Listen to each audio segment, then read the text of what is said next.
I had Thanksgiving on Thursday, and I had Thanksgiving on Friday. And at the Friday Thanksgiving, I had 3 desserts. And I have been unwell ever since, which is just a consequence of gluttony. So, yes. So I have sinned and fallen short of the glory of God, and I have to suffer because of it. Anyway, so I think of odd things sometimes, and on Friday, before I had my second Thanksgiving meal, I was intrigued by the whole concept of Black Friday. And I started thinking to myself, isn't it interesting that the day during Holy Week, when we remember the death of Jesus, is called, what's that day called? Good Friday. And the day after Thanksgiving, when theoretically at least, people can save lots of money, we call Black Friday. Of course, I understand that that's because that's when the retailer is going to black for the first time of the year. But if you think of it in terms of darkness, I thought, shouldn't the two be switched? Shouldn't Good Friday be Black Friday because of the darkness and the suffering of Jesus? And shouldn't Black Friday be Good Friday because theoretically people are saving all kinds of money and boosting the economy and getting retailers out of the red into the black? So, isn't it true that one is good and one is bad? I guess that depends on how you define truth. What is truth?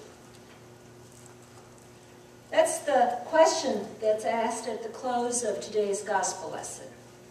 What is truth? And I wouldn't be surprised if for most of us it's a very familiar passage, because it is the story of what we usually call the Passion narrative.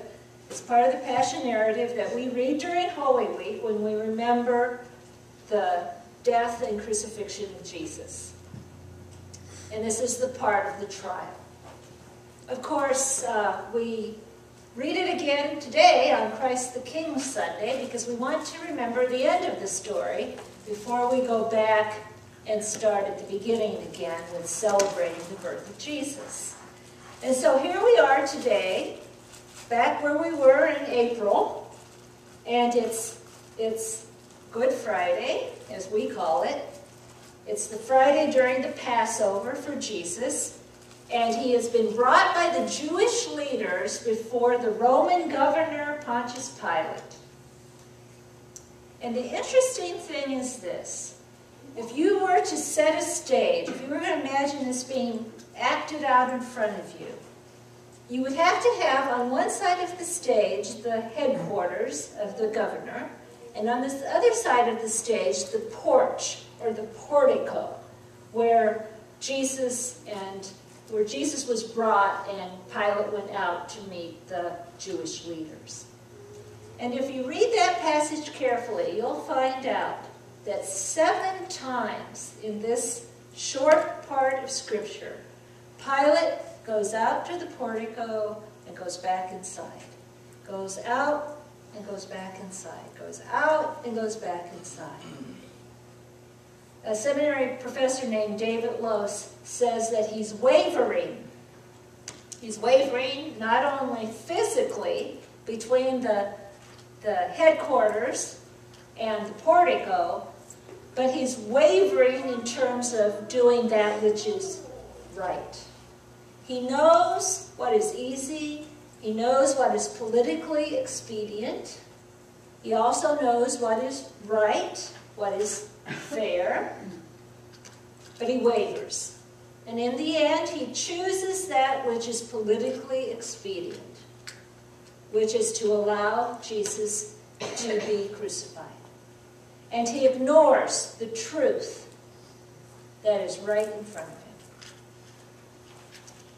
But what is truth? What is truth? This week I went to hear Anne Lamott speak at the library in Akron. You may have heard of her. She's a writer. She's written about 14 books. Probably the one that's most famous is her book, Traveling Mercies. She's quite an eclectic person, but has quite a faith journey story. And one of the things she said caught my attention. Well, a lot of things did, but she was talking about fairness. And she said, everybody knows what's fair. From her perspective, she believes that any person on earth could look at a given situation and, if they were honest, would be able to say whether or not what's happening is fair. I was thinking about that, and I thought, is that true? I don't know. I don't know if I think that's true, and I wonder if that's also the case when it comes to truth. Can you always, without a doubt, be clear about what is truth? Some of you are shaking your heads. No? Well, one of the writers I was reading this week said, actually, it's easier to talk about what is not truth. So I'll tell you the 7 things that he talked about that are not truth, do not define truth. He said, first of all, truth is not majority opinion.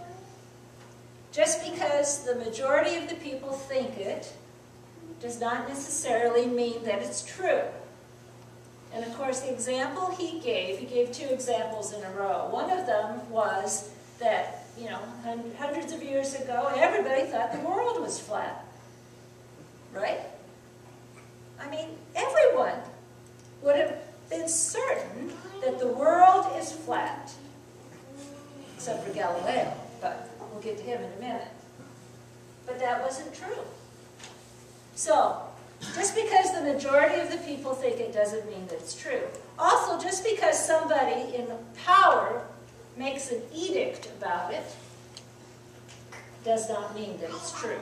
And in this case, the Pope said that Galileo was a heretic partly because he said the world was round.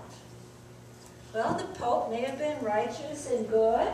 I don't know if that particular Pope was or not. But just because somebody in authority makes an edict about something doesn't mean that what that person says is true is true. You can't judge truth by how we feel either. It's not valid to say, well, I just sense that that person's not telling the truth. Because our intuition is influenced by our experiences, our background, and doesn't always measure the truth. Truth is not based either on what is logical or what is, I don't want the word factual, there's another word I want, but it's because there's much more to the truth than what is measurable. Okay, so we have 4. Truth is not that which is enthusiastically or sincerely promoted by someone. The example here is the custodian finds the pastor's notes, and along the side of a certain section of the sermon, these notes are written.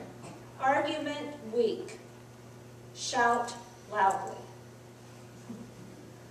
So, just because you're loud doesn't mean it's true. Just because you are absolutely, positively certain doesn't mean it's true.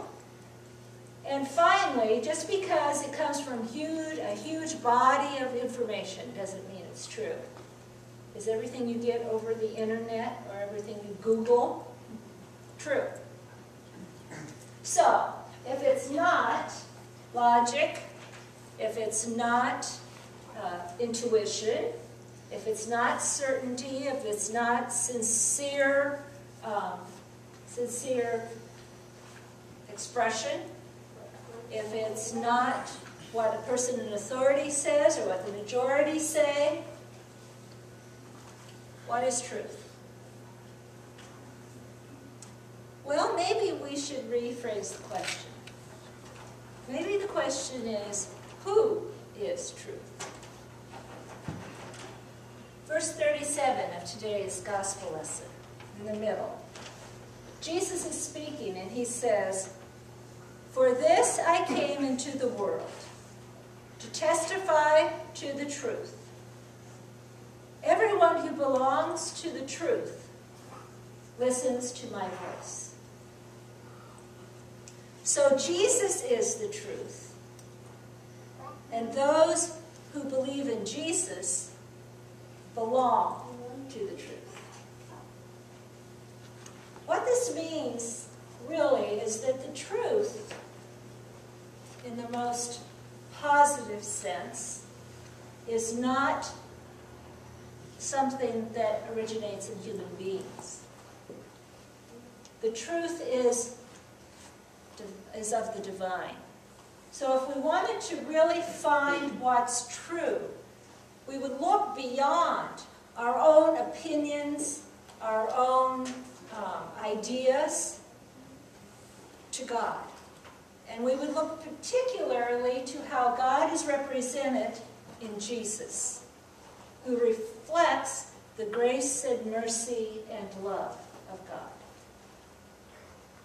Now, that doesn't mean that we can say, we can prove that Jesus is the truth. What it does mean, though, is that as we strive to be a part of the realm of the truth, as we listen to, as we follow Jesus, the truth will become more and more a part of our lives and of the world. And that has the power to transform. So let me give you a very concrete example. One of the truths of God is, do unto others as you would have them do unto you. And this is a story, a true story that happened at a church in Youngstown, Ohio, that I want to share with you. And I think it's one which most of us can identify with, because most of us have had to deal with a bureaucracy of some kind, where you had just the facts, ma'am. You know, they had certain demands that you had to fulfill. Anybody been to the Social Security office, or dealt with your insurance company? Yeah, military. That's what this story's about. So let me share it with you. Pastor Stan Purdom tells this story as an example. A few years ago at Trinity United Methodist Church in Youngstown, Ohio, there was a custodian named Katie Johnson. She had held that position for more than 40 years, and the church had a policy in place that provided a pension for longtime employees when they retired. The policy specified that the person had to be 65 to receive the pension and submit proof of age. Reasonable, right? Yeah, that's reasonable. It's their policy. When Katie said she was ready to retire, however, there was a problem. Katie was an African-American woman who had been born to sharecropper parents in the Deep South, in days when some county governments did not bother to record births of black children. Consequently, Katie was not absolutely sure how old she was, though it was likely she was at least 65. In any case, without a birth certificate, the church trustees who oversaw the pension plan were in a bit of a quandary as to what to do. Now, I have to tell you, at this point in the story, I paused and I said, wait a second here. You've got this woman. Her birth has never been recorded in any county records. She has no birth certificate. Does that mean that she's never had a driver's license? That she's never voted? That she's never had any verifiable proof of her existence? And what about Social Security? Has it always been true? I mean, I got mine so long ago, I don't know. Has it always been true that you had to have a birth certificate in order to get a Social Security number?